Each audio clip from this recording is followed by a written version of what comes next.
You ready for some creeps?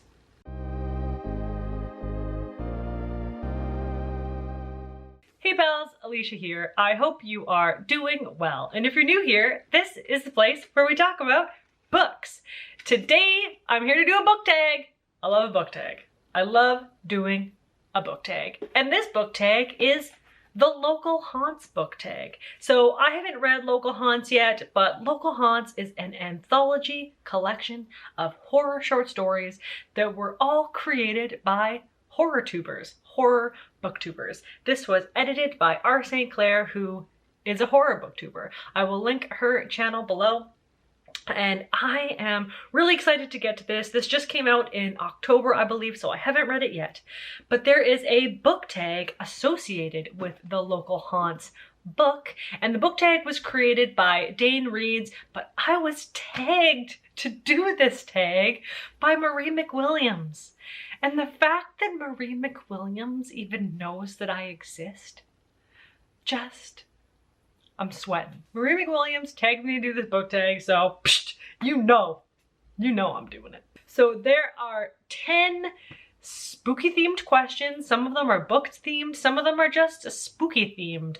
So here we go. Let's just dive in and talk about some creeps. So question 1, local haunts. Tell us about a creepy or spooky place that's close to you. I live in Victoria, BC, which is a small city on the southernmost tip of an island called Vancouver Island on the westernmost part of Canada. And there is a lot of kind of rich haunting history in the city, in the making of the city. One that comes to mind is fairly close to me. There is this kind of downtown hub square called Bastion Square, and this is, so right now Bastion Square is like shops and pubs, and there's a bookstore there, but this used to be the jail and the gallows, and I believe there was like a spot where they used to like kill people on the streets here. So yeah, so I feel like there's some ghosts, some angry ghosts rattling around. I've heard there's been hauntings in this area, for sure. There's also another one, I don't actually know if it's haunted, but it's haunted by my standards. There is a park by the ocean called Beacon Hill Park. Traditionally the land is called Megan. And there is a hole there where they used to keep a bear in it. There is like the bear hole. I guess they had found this like albino bear and they put it in this hole, and then people would just like walk by and be like, oh cool, there's the bear hole, there's a bear in that hole. So I'm sure that there are bear ghosts that haunt that hole. At least I would. Question 2, a stone's throw. Tell us about a story with a young female character who has a tough life.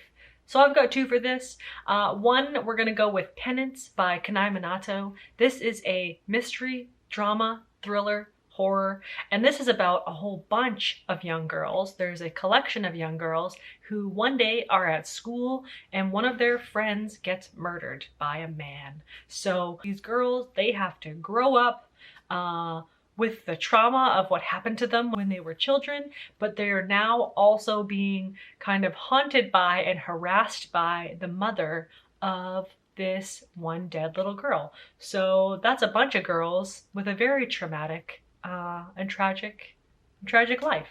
And another one that I read recently is True Crime by Samantha Kolesnik. This is a 2020 release and it is a horror novella, and we are following 2 siblings, Susie and Lim, and they are the children of sociopathic parents. So they are raised in a very traumatic and tragic household, and this novel deals with the psychological effects of that upbringing. So I feel like this perfectly captures that question.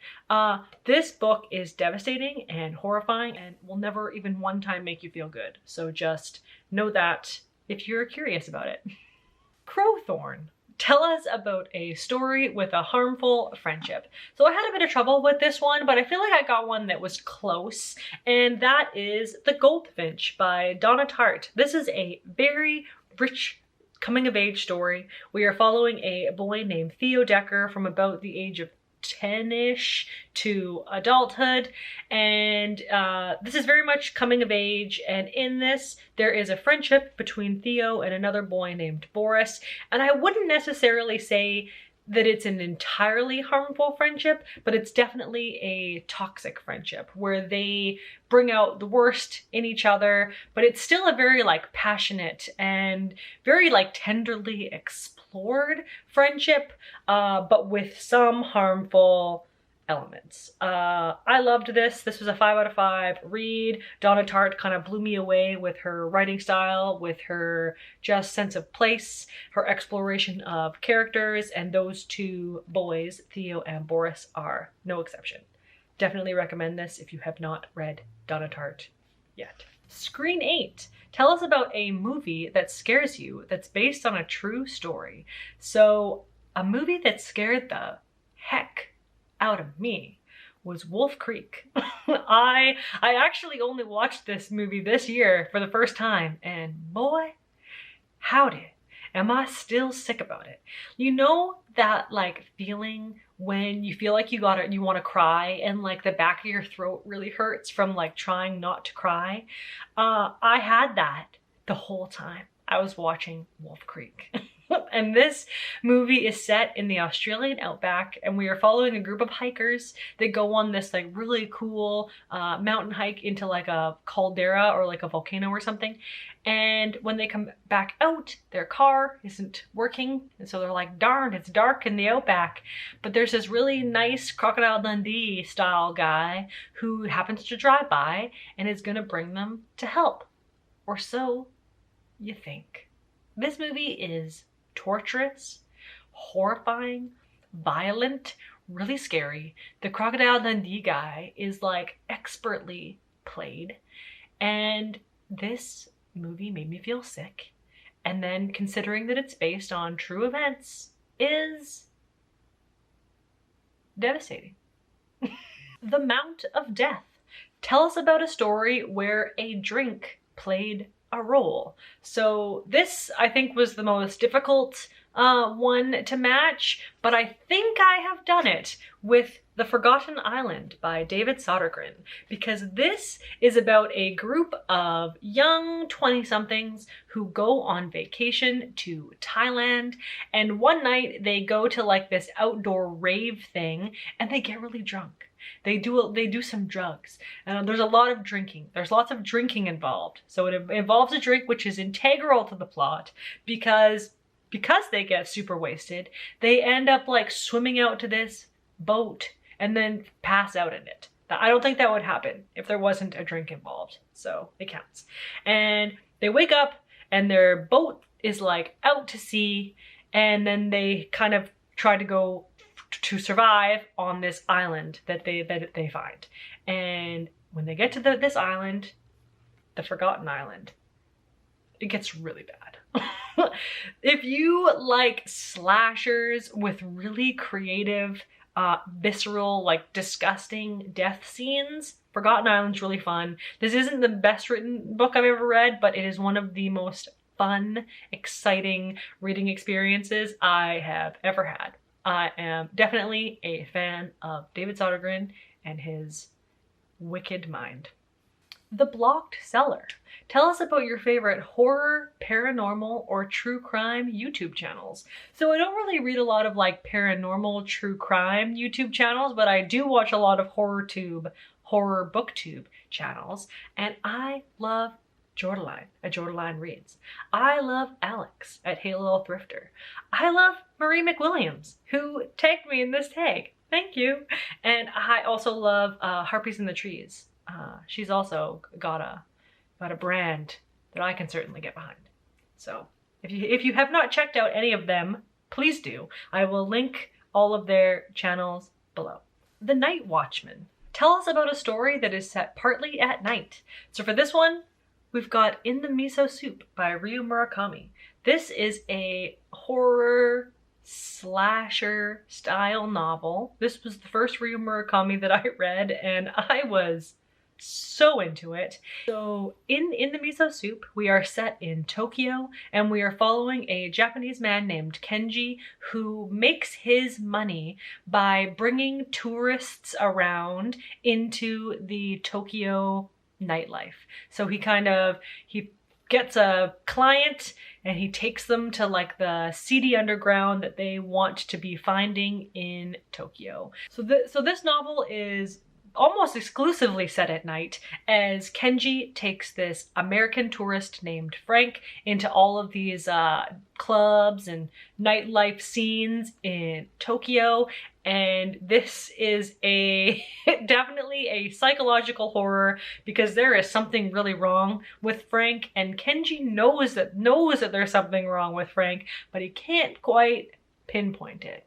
Can't quite figure it out until it is very clearly revealed.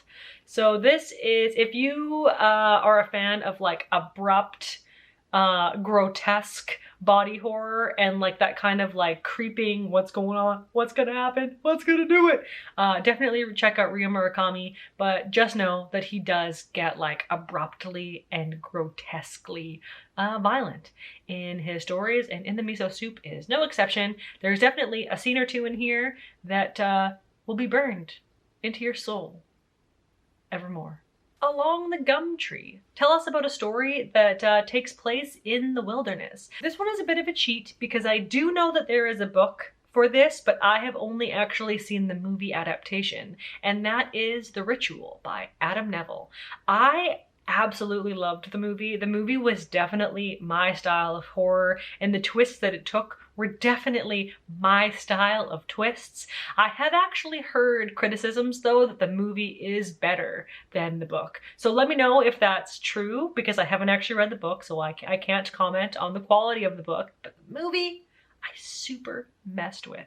And in the movie, we are following a group of men, a group of friends who are going on a hike in the Scandinavian wilderness. It is totally wilderness, totally out in the middle of nowhere, because they are kind of having a hiking funeral for one of their friends who has recently died. So they're having a get together to just go out into the wild and kind of deal with that grief and then reconnect as the leftover friends. And everything is going well. Everything is doing its thing. They're getting a lot out of this hike until they find this cabin in the woods, and they find this weird like effigy sigil thing in it. And then things just go wild and scary from there. Again, I absolutely loved the movie. Like that style of horror, if you have seen The Ritual, loved it. Absolutely loved it. Highway to Hell. Tell us about a story that involves music. And for this one, we've got The Ballad of Black Tom by Victor LaValle. This is a horror novella that is a retelling of H.P. Lovecraft's most racist short story, I believe The Horror at Red Hook. And in this, we are following Charles Thomas Tester, who is a street musician, also a small-time hustler, who then gets like wrapped up into the nefarious plot of this rich older man. This definitely has the cosmic horror of Lovecraft weaved in it. It also kind of spins the original narrative on its head. This is also like almost like magical, fantastical, as much as it is horror. This was definitely a really interesting reading experience that I hadn't really experienced before. And yeah, we got our street musician. That checks out. And then finally, question 10. At the end of the rope, tag some horrortube or booktube friends. So I'm not actually sure who hasn't done this tag yet, but I would love to tag Mindy at Mindy's Book Journey. Mindy, I would love to see your answers to this tag. So there you have it, pals. There are some spooky reads for the local haunts book tag. So let me know if you've read any of these books and what you thought. Let me know if you want to read any of these books and we can chat about them. Thanks again for being here, pals. I love hanging out with you. So take care out there, stay safe, stay spooky, and until next time, see you, pals!